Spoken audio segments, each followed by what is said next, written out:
stick around and roll with one of the third department. So, actually belt order. Let's line up maybe right here. You guys want to find a spot?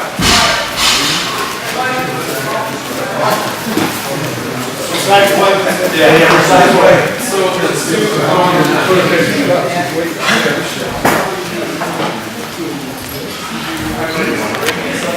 we'll do a few of those. So let's do higher ranks.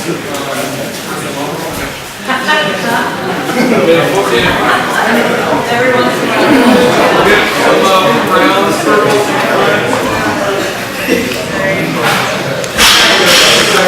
third row.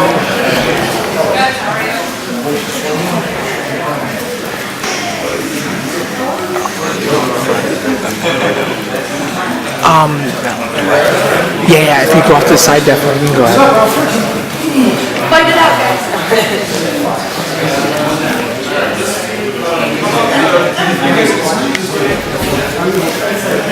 Actually, James.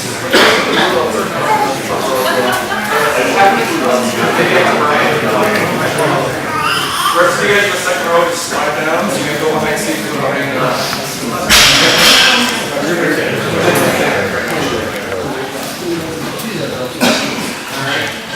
Try to make it look like and then we've got an older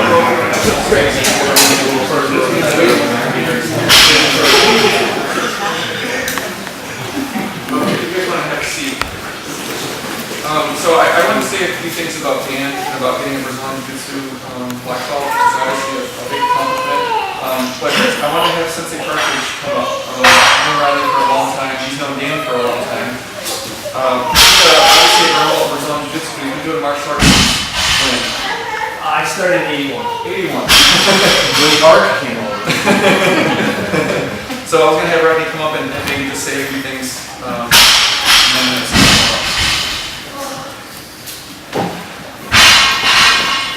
Thanks for having me here today. Appreciate it. We love coming here. This guy is pretty special guy. You know that everybody's here for a reason, the big turnouts for a reason. See, another friend just came through the door over there. This guy's been coming to my karate studio for a very, very long time. If anybody knows, I live over by Brooklyn, Michigan. If you don't know that, just near Jackson, Michigan. Quite a hike. He drives to our school every other week when we do the grappling stuff. He comes down, not only this time, drives through snow and rain and all kinds of crazy stuff. He just comes out and helps everybody. And then turns around and goes home. Been doing that for years and years and years. And you guys know how much of an encyclopedia this guy is and how much passion he has for BJJ. So to have him there is awesome because not only do my students get to work with him, but I get a chance to work with him. And Dan is one of these guys. I can literally go, hey Dan, do you remember the match between such and such and such and such back in 90? He'll tell you who it was, who won it, and what technique he used to win it, and then he'll show it to you. So Dan he is truly an encyclopedia. He's great knowledge, but I think the best part of him is his attention to detail when he passes on the art. So I'm just blessed to have him as a friend and as a fellow instructor. And appreciate everything he's done for me. Thank you.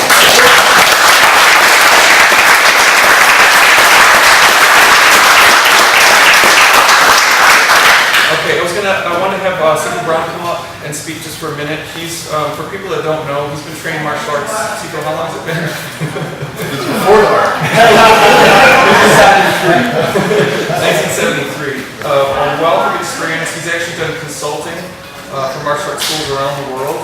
And so he's seen the good, the bad, the ugly of martial arts all over the world. And I want him to speak to just a little bit about what it means to get a black belt in Brazilian Jiu-Jitsu. Not that other martial arts isn't difficult, but in some places it's a little bit easier, I'd say. So, this is a great turnout, and I'm so glad everybody came for Dan. And the only thing I want to have an issue with is I kind of didn't like when Sensei said, when that guy choked me out. And I was like, hey, because he came from me first, from that choke out. And I'm like, why did he hit him? Full circle, right? So, you know, in martial arts, to say that you really did something in the 70s and you were a black belt, really meant something. Nowadays, everybody knows somebody's a black belt. Cousin Louis is a black belt, the little boy down the street's a black belt, you know, we're tripping over. But in Brazilian Jiu-Jitsu, at least in this kind of history, and at least from Sensei Frenzy, this means something. It is a big deal. I was talking to Master Jesus and I said, we gotta make a little bit bigger deal, more fanfare, it's gotta be something. And he said, yes sir, you going? I am.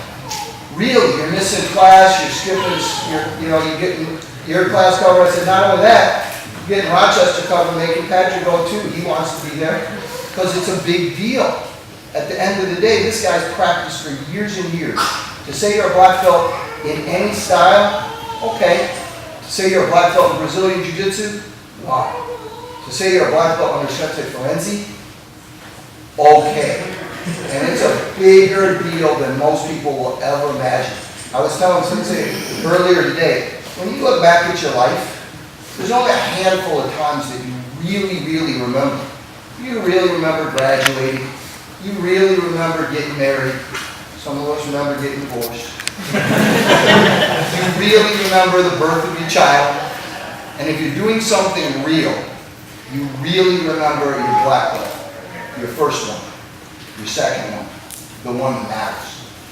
Really great work, sir. Congratulations.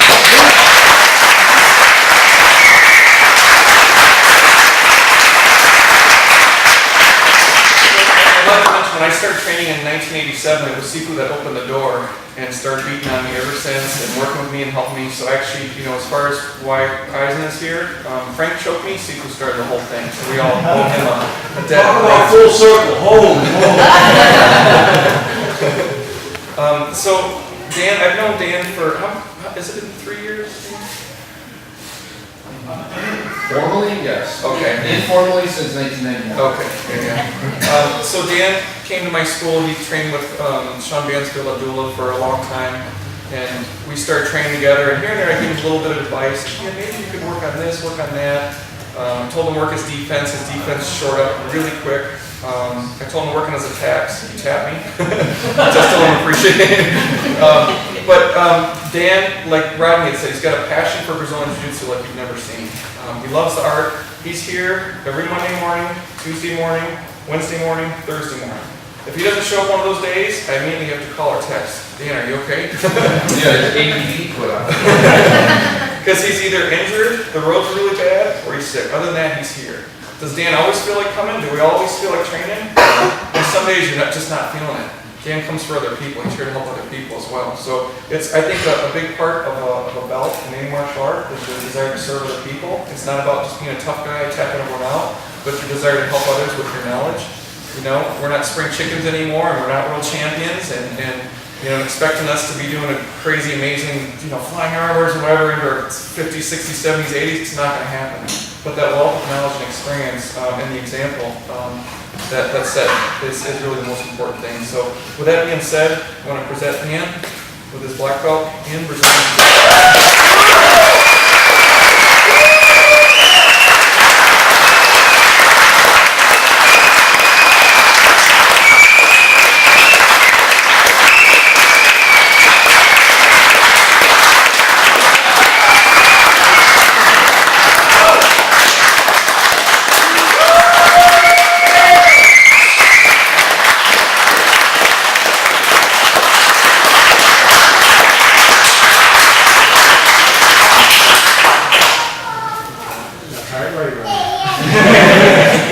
Big deal.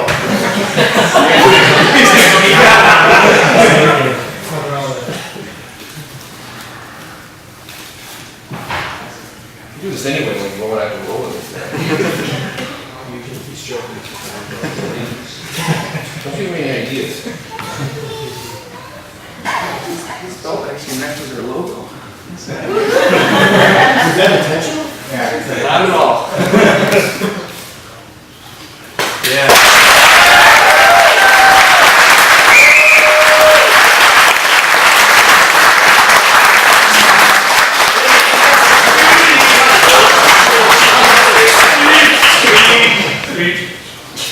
That's his own. Yeah. there was a teleprompter here. I can remember hopefully everything that I wanted to say because I've thought about this night I've dreamt about this night I can't even tell you how long. Thinking, what in God's name am I going to say?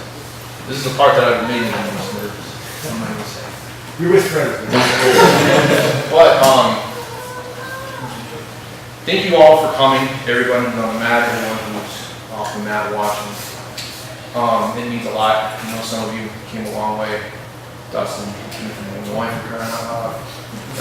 Rodney, I mean, snow and ice and God only knows what out there. But it means a lot to have friends here, family here, and this day, I'm kind of overwhelmed now that Mr. Howard's here. That I just put you on the spot. I didn't know that was happening. He's a legend, and to have him here just makes this day so much more special for me. I have the best team I could ever ask for. I have the best sensei I could ever ask for. And thank you everyone for coming out.